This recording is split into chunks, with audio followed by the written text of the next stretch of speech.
tudo bem com vocês? Mais uma vez nós estamos aqui para gravar, mais um videozinho para os irmãos, Deus tem colocado esse instrumento na nossa mão e a gente tem usado, que a gente tem que aproveitar a tecnologia para o bem, para fazer as coisas boas do Senhor. E muita gente tem agradecido por estar ouvindo a palavra. E nesse momento assim de pandemia, é um momento que a gente tem que estar agarrando a tudo, agarrando a tudo, que a gente pode estar indo na igreja para estar ouvindo a palavra, mas nós podemos levar a palavra até você. E hoje tá friozinho, tá gostosinho aqui, mas eu quero compartilhar com você uma palavra que Deus colocou no meu coração, que fala assim: Deus usa a adversidade para chamar a nossa atenção para Ele. Deus usa esses momentos de adversidade, esses momentos que nós estamos passando agora. Nós estamos passando um momento de adversidade, sim, porque é momentos que a gente fica com medo de sair na rua, com medo de abraçar as pessoas, com medo de conversar com as pessoas, com medo de estar em locais onde tem mais de 3, 4 pessoas, com medo de ficar numa fila, medo de ir no mercado, Querendo ou não, a gente fica receoso, Porque ninguém quer ficar doente. Todo mundo quer ir para o céu, mas ninguém quer morrer. Todo mundo quer encontrar com Jesus, mas ninguém quer passar por adversidade, por enfermidade. Ainda mais a gente sabendo que essa enfermidade é uma enfermidade tão terrível que as pessoas morrem afogadas na sua própria respiração.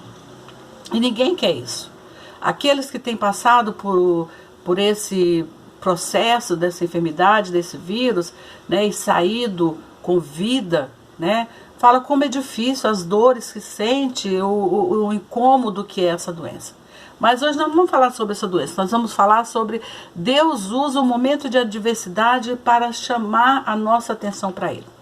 E eu vou ler para vocês aqui Atos capítulo 9, que fala sobre a conversão de Paulo indo para Damasco, e fala assim: E Saulo, respirando ainda ameaças e morte contra discípulos do Senhor, dirigiu-se ao sumo sacerdote e pediu-lhe cartas para Damasco, para as sinagogas, a fim de que se encontrasse alguns daquela seita, quer homem, quer mulheres, os conduzisse presos a Jerusalém. Indo no caminho, aconteceu que, chegando perto de Damasco, subitamente o cercou um resplendor de luz do céu. E caindo em terra, ouviu uma voz que dizia: Saulo, Saulo, por que me persegues? E ele disse: Quem és, Senhor? E disse o Senhor: Eu sou Jesus, a quem tu persegues.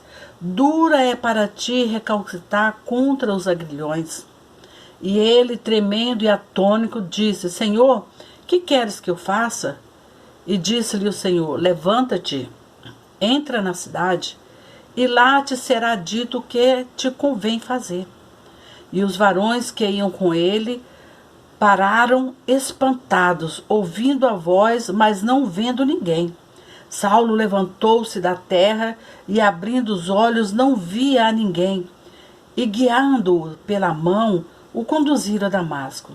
E esteve 3 dias sem ver e não comeu nem bebeu. Às vezes a gente quer fazer um jejum, de 6 horas. E aqui Paulo ficou 3 dias e 3 noites sem comer e sem beber.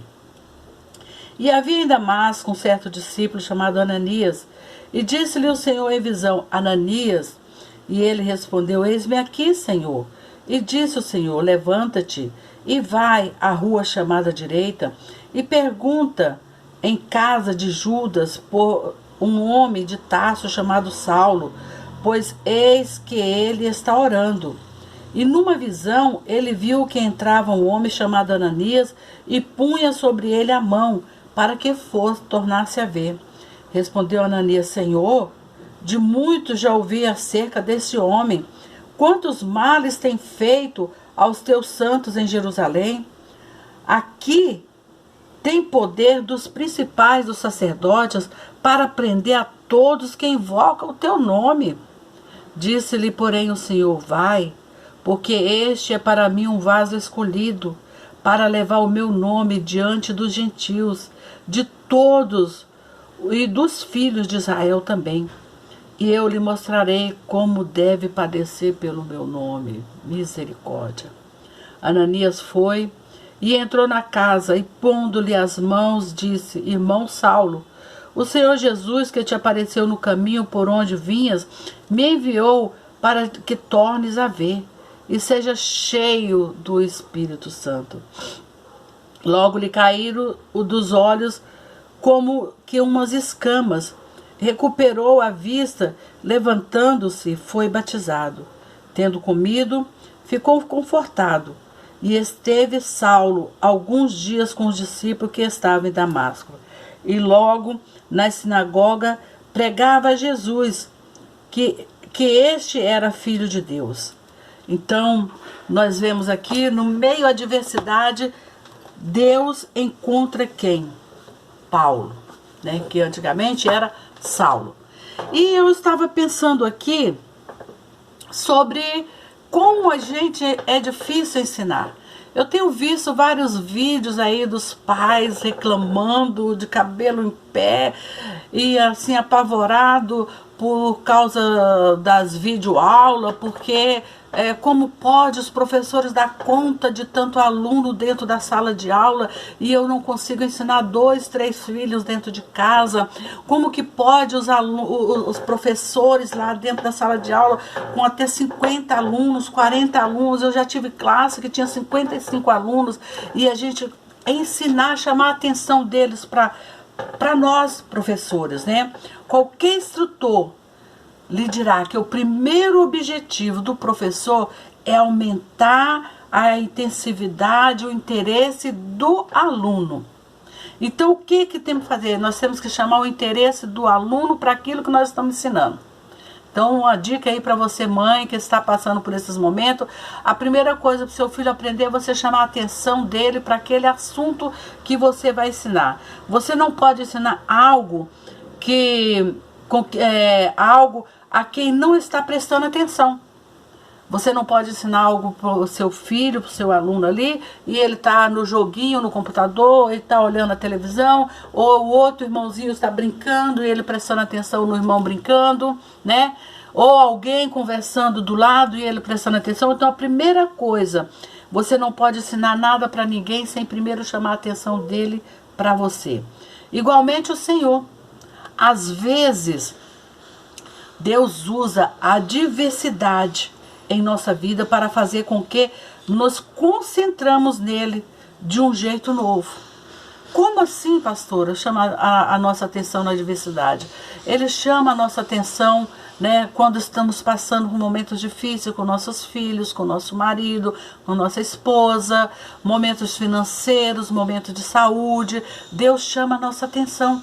Naquele momento, nós voltamos para Deus com toda a nossa confiança que Ele e só Ele, somente Ele, por Ele, podemos resolver aquela situação, né?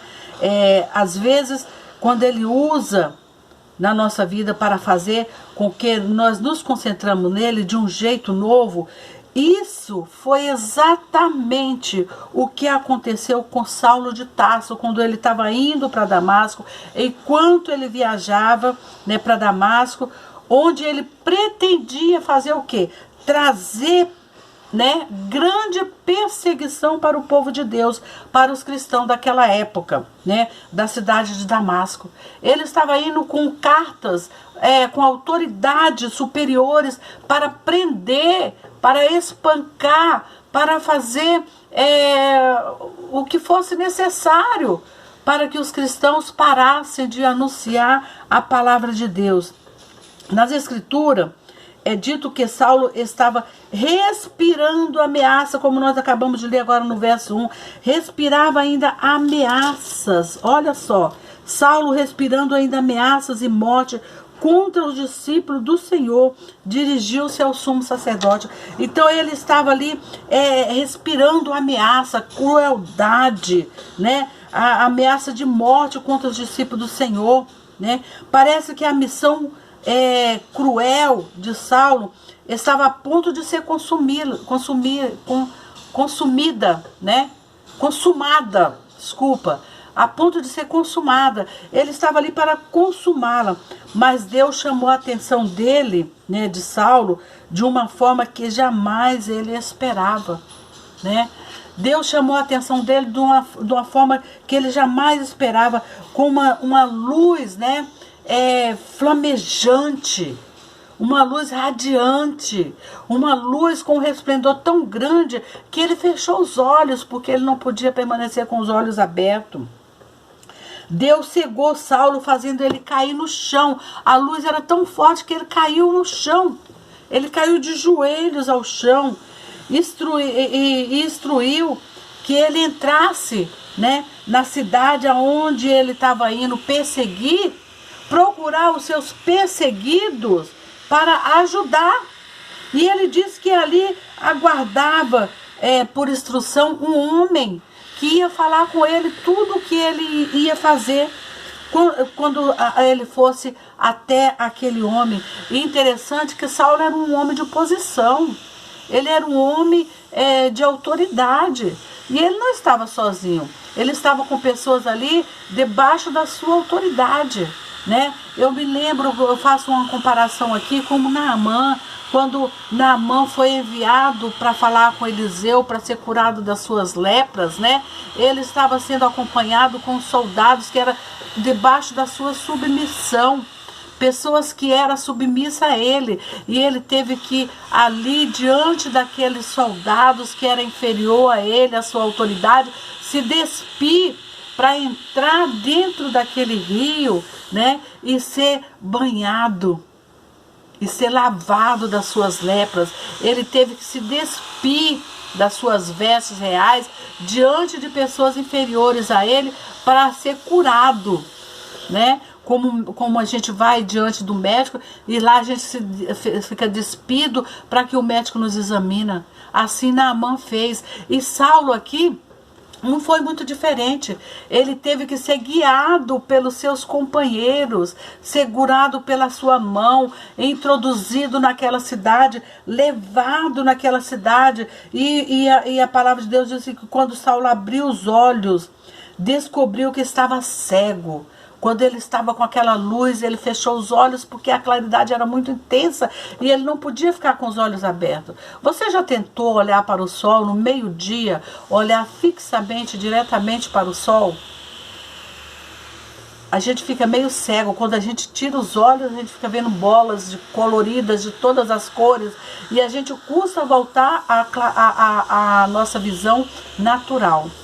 Saulo, ele não conseguiu voltar à visão natural, ele estava cego e ele pediu para que aquele povo levasse ele, aqueles amigos deles, aqueles companheiros deles, aqueles caras submissos a ele, levasse ele segurando pela mão, guiando. Ele estava dependendo, ele dependia, né, das pessoas.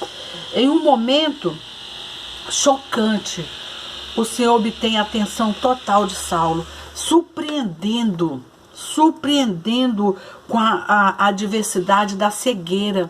Naquele momento ele estava cego, ele teve que se humilhar perante os seus companheiros de viagem, ele teve que se humilhar perante aqueles que ele estava perseguindo.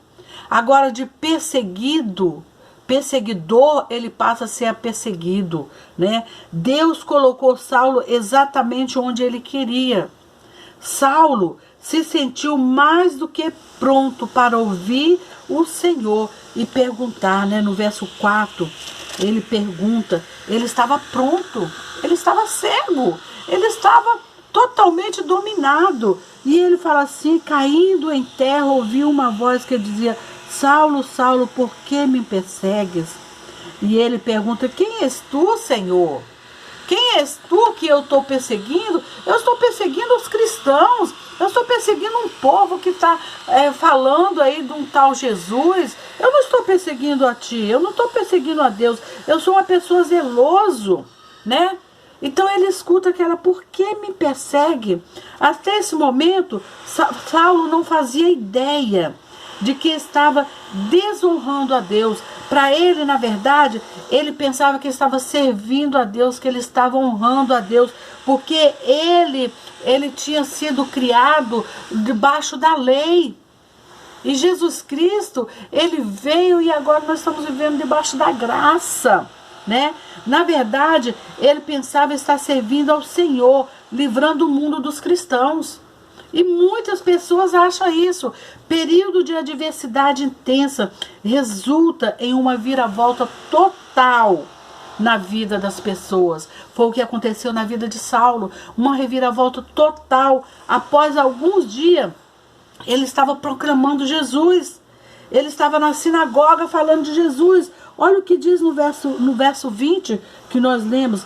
E logo na sinagoga pregava Jesus, que este era o Filho de Deus. Olha só a viravolta que deu. Saulo agora ele começa, ele está lá pregando. A reviravolta foi tão grande na vida dele que ele começa a anunciar Jesus, que era o Filho de Deus, que tinha vindo para salvar o mundo.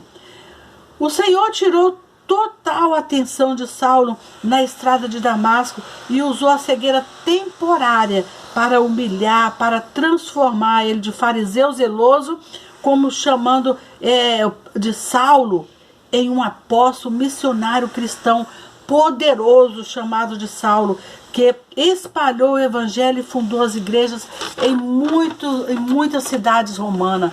Então Saulo, ele passa a ser de Saulo a ser Paulo, de perseguidor a perseguido. Ele é um grande missionário, um grande apóstolo de Deus, um grande fundador de igrejas, um grande propagador do evangelho na face da terra. Deus sabia exatamente o que estava fazendo ao salvar Saulo. Deus sabia que ele ia transformar Saulo, o perseguidor, em um grande pregador. Ele sabia o que estava fazendo em sua vida por meio da aflição que você tem enfrentado. Deus sabe o que vai fazer na sua vida. Você tem enfrentado o quê? Que tipo de adversidade você tem enfrentado na sua vida? Que tipo de luta você tem enfrentado na sua vida? É saúde? É enfermidade na sua casa? Na sua família? Que tipo de adversidade você tem enfrentado? É discórdia entre seus filhos? É filhos na droga? É filho desobediente? É filho respondão? Que tipo de adversidade você tem enfrentado? É luta entre você e seu marido, entre você e sua esposa? É luta no seu serviço? É adversidade entre seu patrão, seu chefe? Qual é a adversidade que você tem enfrentado aí? O que você tem enfrentado, né?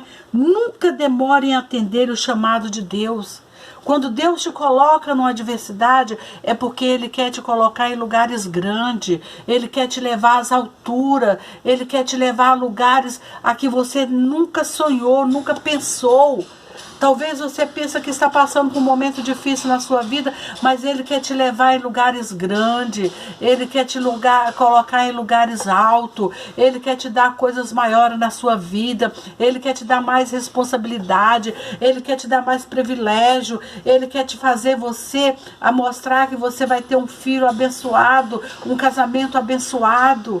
Ele quer te dar coisas grandes.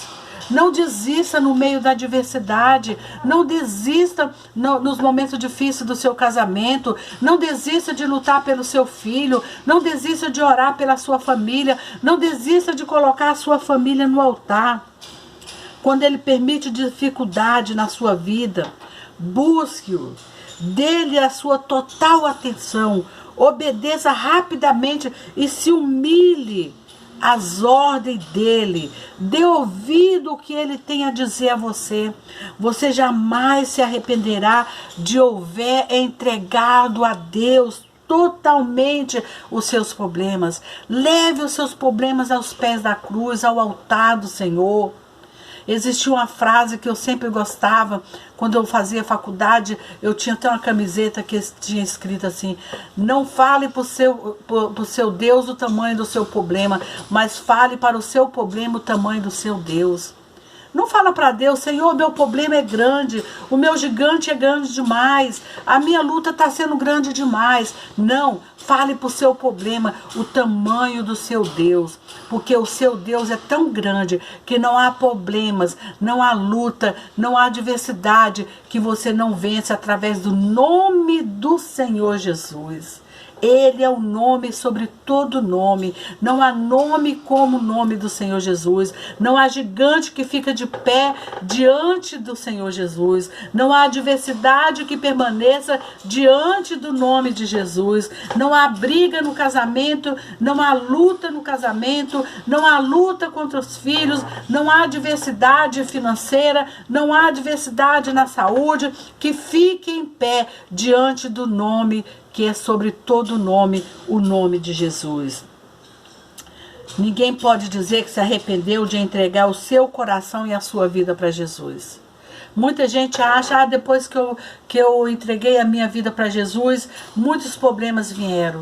Não é os problemas que vieram, não é as lutas que vieram, é você que agora percebeu que as coisas que você fazia eram erradas e que as coisas agora que você está numa nova vida, como a palavra de Deus diz, se alguém está em Cristo, nova criatura é, as coisas velhas se passaram e eis que tudo se fez novo. Agora você é uma nova criatura e você percebe que as coisas que você fazia não estavam de acordo com a vontade de Deus e você agora existe uma luta dentro de você, uma luta entre a sua carne e o seu espírito, uma luta para fazer as coisas certas e a luta da carne para você continuar fazendo as coisas erradas. Mas a palavra de Deus diz, se alguém está em Cristo, nova criatura é. Então, se você está em Cristo Jesus, a luta vem, mas é para você se fortalecer. O inimigo se levanta, mas é para você se fortalecer. Ele levanta para cair, porque o nosso Deus é maior do que o nosso inimigo. As lutas vêm para nos dar a vitória. Nós vamos passar pelo vale, mas nós vamos chegar lá em cima. Nós vamos chegar no alto da montanha, porque a nossa bênção é garantida, ela é certa. Aquele que nos chamou nos dá a vitória. O apóstolo Paulo diz assim, nós somos mais do que vencedores. Nós não somos só vencedores, nós somos mais do que vencedores por aquele que nos chamou. Irmãos, quando Paulo foi chamado para ser apóstolo de Jesus, ali não acabou os problemas dele, não. Ali começou os problemas dele. Você começa a ler o livro de Atos, você vê a perseguição que ele teve. Ele foi açoitado, ele foi preso, ele foi chicoteado. A Bíblia fala que foi 40 menos 1, quer dizer, 39 chicotadas ele levou, chicoteadas nas suas costas. Ele foi preso, ele foi esbofeteado, ele teve como morto, ele foi descido por um muro, como se tivesse morto dentro de um cesto. Ele passou várias noites, vários dias nos calabouços, na prisão. Tudo por amor do Evangelho, tudo por amor a Cristo. E ele diz, eu já não tenho a minha vida como preciosa para mim, contudo que complete a minha carreira. Vamos ler lá em Atos, capítulo 20. Eu gosto muito desse versículo. Esse versículo me lembra uma pastora que eu tive, chamada Dona Ana, a irmã Ana, esposa do pastor Valdir Golfeto. Ela fez uma vez as mulheres decorar esse versículo. E esse versículo é muito importante. Paulo diz assim, mas em nada tenho a minha vida por preciosa, contando que se cumpra com alegria a minha carreira, o ministério que recebi do Senhor Jesus, para dar testemunho do Evangelho da graça de Deus. Eu não tenho a minha vida como preciosa, contando que se complete o Evangelho. Não é que se cumpra riquezas, bens, promoções, é o Evangelho de Deus na minha vida. Lá em Gálatas capítulo 2, no versículo 20, ele fala assim, já estou crucificado com Cristo, e vivo não mais eu, mas Cristo vive em mim. E a vida que agora vivo na carne, vivo na fé do Filho de Deus, o qual me amou e se entregou a si mesmo por mim. Glória a Deus. Irmãos, a vida dele não foi vida de prazeres e de alegrias, de abundância, não. Quando ele diz lá em Filipenses capítulo 4, versículo 13, Posso todas as coisas naquele que me fortalece. Se você ler o contexto, você vai ver que naquele momento ele estava na prisão. Ele estava passando por momentos difíceis. E ele diz, posso todas as coisas naquele que me fortalece. Que nós possamos dizer como Paulo, em momentos de adversidade, em momentos de tristeza, em momentos de angústia, nós possamos ter o prazer de servir a um Deus verdadeiro, um Deus todo-poderoso, um Deus criador dos céus e da terra.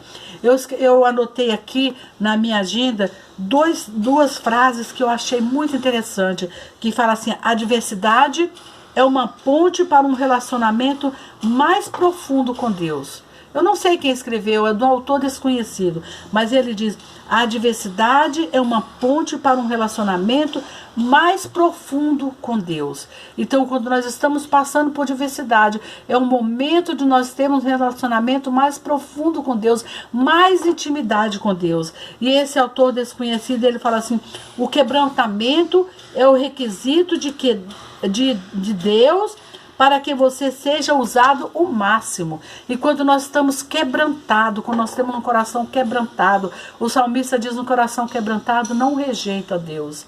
Então, quando nós estamos com o nosso coração quebrantado, é o principal requisito para que nós possamos ser usados por Deus. Deus colocou Saulo exatamente onde ele queria, e que nós possamos orar e pedir, Senhor, me coloca aonde o Senhor quer que eu esteja, aonde o Senhor quer que eu esteja, aonde o Senhor quer que eu esteja, é ali que eu quero estar. Que Deus possa nos colocar em lugar onde Ele quer que nós estejamos, para fazer a obra dEle, para anunciar a obra dEle, para sermos instrumento nas mãos do Senhor, assim como Saulo foi instrumento na mão do Senhor, que nós possamos também ser instrumento nas mãos do Senhor, não procurar os nossos prazeres aqui da terra, que são passageiros. Os prazeres daqui são passageiros, passam rapidamente, mas os prazeres que estão reservados para nós na eternidade são para sempre, eternamente. Que nós possamos pensar isso nessa tarde, nessa semana, e isso possa ficar gravado em nosso coração. Eu já estou crucificado com Cristo, não vivo eu, mas Cristo vive em mim, e a vida que agora vivo, vivo na fé no Filho de Deus que me amou. Que Deus te abençoe, que Deus te guarde, que Deus te dê assim vitórias sobre os seus problemas, seja qual for o problema que você está enfrentando, seja qual for a adversidade, que você possa se humilhar diante de Deus, e nesse momento de adversidade você possa deixar ser usada por Deus, que Deus possa te usar grandemente no momento de adversidade e te dar vitória. Em nome de Jesus, lembra que as lutas que nós estamos passando aqui são passageiras, mas a vitória que você vai ter, ela é para a vida eterna. Não é a luta nossa aqui, não é contra a carne, contra o sangue, mas é contra as hostes espirituais nos lugares celestiais. Que nós possamos colocar Deus como nosso advogado para lutar a nossa luta em nome de Jesus. Que Deus te abençoe, te guarde. Não deixe de compartilhar esse vídeo com outras pessoas. Não deixe de deixar o seu joinha lá. Se você ainda não se inscreveu no canal, se inscreva. Que Deus possa te abençoar ricamente em nome de Jesus. Um grande abraço para você. Que Deus te abençoe ricamente. Um grande beijo.